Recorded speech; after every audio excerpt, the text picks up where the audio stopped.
बिस्मिल्लाहिर्रहमानिर्रहीम। Dear students, अस्सलाम वालेकुम। Welcome to English grammar world. आज मैं आपके लिए एक बड़ा इंटरेस्टिंग टॉपिक लेकर आया हूँ और वो टॉपिक है पार्ट्स ऑफ स्पीच।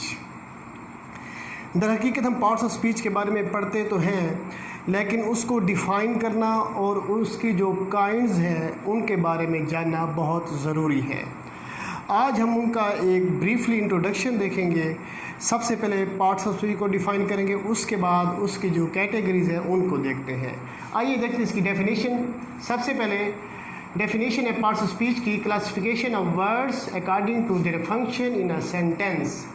कि क्लासिफिकेशन ऑफ वर्ड्स है, यानी वर्ड्स को किस तरह तकसीम किया गया है उनके फंक्शन के लिहाज से। किसी भी सेंटेंस के अंदर, किसी भी जुमले के अंदर जब हम सेंटेंसेस के अंदर वर्ड्स को उनके फंक्शन के लिहाज से उसको डिवाइड करते हैं तो उसको कहा जाता है पार्ट्स ऑफ स्पीच। ये इसकी डेफिनेशन है। उसके बाद है नाउन। नाउन की अब बेस क्या है?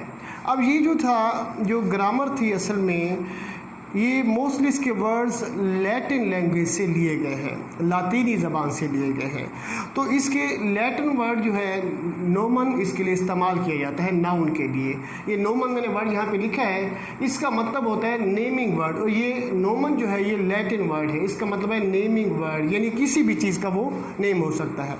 उसमें कौन कौन सी चीज़ें हैं? पर्सन, प्लेस, थिंग, आइडिया और एक्टिविटी। ये चार चीज़ें इसके अंदर शामिल हैं। वो कोई एक्टिविटी भी हो सकती है, एक्टिविटीज़ मतलब जो हम रोज़मर्रा ज़िंदगी में काम करते हैं वो एक्टिविटी, उसका एक नाम होता है, ठीक है। उसके बाद प्रोनाउन है। प्रोनाउन जो है ये दो वर्ड्स का मजमूआ है, प्रो एंड नाउन। अब हमने ये देखा कि noun is a naming word. अब प्रो का मतलब क्या होता है? प्रो का मतलब होता है पहले, ठीक है। प्रो का मतलब होता है प्रो का मतलब होता है इन प्लेस ऑफ, की जगह, इन प्लेस ऑफ जो है किसी की जगह इस्तेमाल करना। और noun is a naming word, यानी नाउन की जगह जो वर्ड हम इस्तेमाल करते हैं उसे प्रोनाउन कहा जाता है। और प्रोनाउन के एग्जांपल्स क्या होती है? प्रोनाउन में आई होता है, वी होता है, यू, ही, शी, इट और दे। ये जो वर्ड्स हैं हम किसी भी नाम की जगह इस्तेमाल करते हैं। आमतौर पर हम ऐसे लिखते हैं, कोई स्टोरी लिखते हैं, तो उसमें हम एक शख्स का अगर जिक्र कर रहे हैं तो बार बार उसका नेम लेने के बजाय उसकी जगह हम ही या शी का लफ्ज़ इस्तेमाल करते हैं। अगर ज़्यादा हो तो हम दे का लफ्ज़ इस्तेमाल करते हैं। और अगर अपना तारुफ करा रहे हो तो उसमें बार बार अपना नेम लेने के बजाय हम आई का वर्ड इस्तेमाल करते हैं। तो ये वो वर्ड्स हैं जो किसी भी नाम की जगह इस्तेमाल होते हैं। अब माइंड में रखने ये बात कि प्रोनाउन, प्रो का मतलब होता है इन प्लेस ऑफ और इंस्टेड ऑफ, और नाउन यानी नाउन की जगह जो लफ्ज़ इस्तेमाल किया जाता है। उसके बाद है वर्ब। अब वर्ब जो है इसकी बेस क्या है? ये लफ्ज़ वर्बम से बना है। वर्बम भी लैटिन वर्ड है, वर्बम। अब क्या है ये? वर्बम का मतलब है एक्शन, यानी जो रोज़मर्रा ज़िंदगी में हम काम सर अंजाम दे रहे हैं, उठते बैठते जागते खाते पीते सोते, ये जो हम सब कुछ कर रहे हैं ये हमारा एक एक्शन होता है। अब इस सब को हम क्या कहते हैं? वर्ब का नाम देते हैं। ये कोई फिजिकल और मेंटल एक्टिविटी हमारी होती है, ये यहाँ पे लिखा हुआ है। उसके बाद है एडवर्ब। अब एडवर्ब क्या होता है?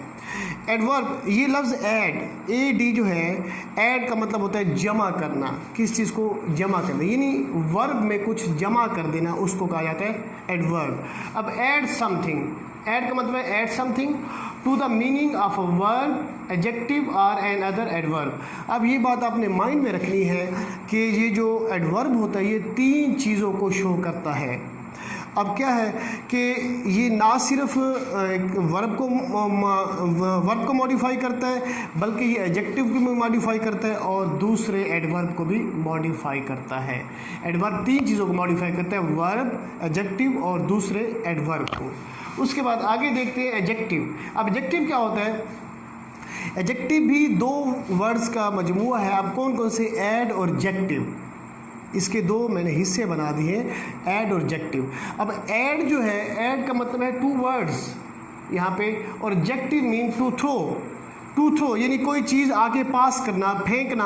अब वो इशारा करता है किस चीज़ की तरफ? Some characteristics of a noun, यानी किसी भी नाउन को क्वालिफाई करता है, किसी भी नाउन को मॉडिफाई करता है, किसी नाउन की क्वालिटी बताता है, उसे हम एडजेक्टिव का नाम देते हैं।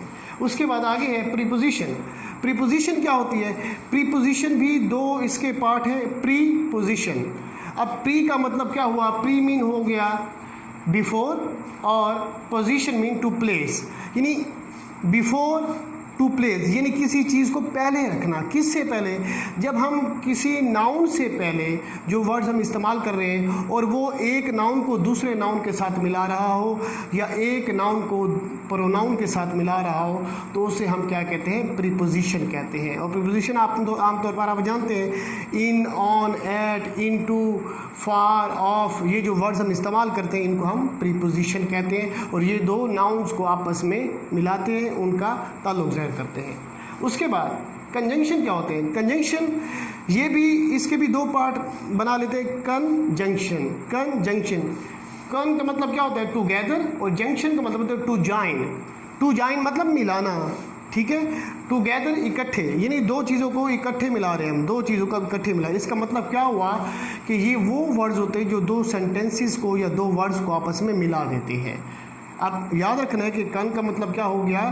टू वर्ड्स टुगेदर, और जंक्शन का मतलब है टू जॉइन, यानी इनको जॉइनिंग वर्ड्स भी हम सिंपल वर्ड्स में जॉइनिंग वर्ड्स भी कह सकते हैं। Conjunction are called joining word, यानी ये जो दो फिक्रों को या दो सेंटेंसेस या दो वर्ड्स को आपस में मिला देते हैं। उसके बाद इंटरजेक्शन क्या होता है? इंटरजेक्शन ये इसके भी दो हिस्से बन जाते हैं, इंटर और जेक्शन। अब इंटर का मतलब होता है बिटवीन और जेक्शन का मतलब होता है टू थ्रो, यानी कोई ऐसी चीज़ जिसमें हम फीलिंग को शो करते हैं। ये टू थ्रो फेंकना किसकी तरफ? मतलब है किसी भी हमारे इंसान की जो फीलिंग्स होती है उनको शो करना। हुर्रे, एलास, ओ, आ, ये जो होते हैं ये फीलिंग्स होती है। And these words are meaningless, इसके कोई मायने नहीं होते, बल्कि ये हमारी इमोशंस को, हमारी फीलिंग्स को शो करते हैं। उसके बाद है नंबर 9, आर्टिकल। आर्टिकल जो वर्ड है ये आर्टिकुलस से बना है, इसकी बेस है आर्टिकुलस से, ये भी लैटिन वर्ड है आर्टिकुलस। और इसका मतलब क्या होता है? स्मॉल कनेक्टिंग पार्ट, यानी एक छोटा सा हिस्सा जो मिलाता है किसी चीज़ को, ठीक है। इसमें जो है हम क्या देखते हैं? ए, एन और दा, तीन वर्ड्स हैं जो आर्टिकल को शो करते हैं। ये उसको स्पेसिफाई कर देते हैं, जैसे एन लगाकर स्पेसिफाई कर देते हैं, आ लगाकर, और दा लगाकर हम उसको स्पेसिफाई करते हैं, उसको करेक्टराइज कर देते हैं। तो ये जो वर्ड्स है ये कनेक्टिंग पार्ट कहलाते हैं। उसके बाद डिटर्मिनर है, आगे डिटर्मिनर है टू डिटरमिन और to limit the meaning of a noun. ये डिटरमिन करते हैं या to limit the meaning of noun, किसी नाउन के मीनिंग को लिमिट में दिखाते हैं। अब इसका मतलब क्या हुआ? डिटर्मिनर जो होते हैं वो किसी चीज़ की क्वालिटी को शो करते हैं। डिटर्मिनर जो है ये नाउन से पहले इस्तेमाल किए जाते हैं। माइंड में रखने ये बात कि डिटर्मिनर जो है वो एडजेक्टिव भी हो सकते हैं, डिटर्मिनर जो है वो ये आर्टिकल भी हो सकते हैं, और डिटर्मिनर जो है प्रोनाउन भी हो सकते हैं। अब उसकी मैं आपको एग्जांपल्स दे दूं। अगर मैं ये कहूँ कि माई पेंसिल, तो इसमें पेंसिल से पहले जो माई लिखा हुआ है ये भी डिटर्मिनर है। अगर मैं कहूँ कि रेड बॉल पेन, इसमें रेड जो है बाज़ाहिर एडजेक्टिव है लेकिन ये नाउन को क्वालिफाई कर रहा है, ये भी डिटर्मिनर है। और एन एप्पल, इसमें एप्पल से पहले जो एन लगा हुआ है बाज़ाहिर ये आर्टिकल है लेकिन ये भी डिटर्मिनर है, ये उसको क्वालिफाई कर रहा है। ये डिटर्मिनर को मैंने थोड़ा डिफाइन भी कर दिया, एक्सप्लेन भी कर दिया ताकि आपको ये समझ आ जाए। उम्मीद है कि आपको ये सब कुछ समझ आ गया होगा। इंशाल्लाह नेक्स्ट लेक्चर में एक नए टॉपिक के साथ मिलेंगे, तब तक अल्लाह हाफिज़।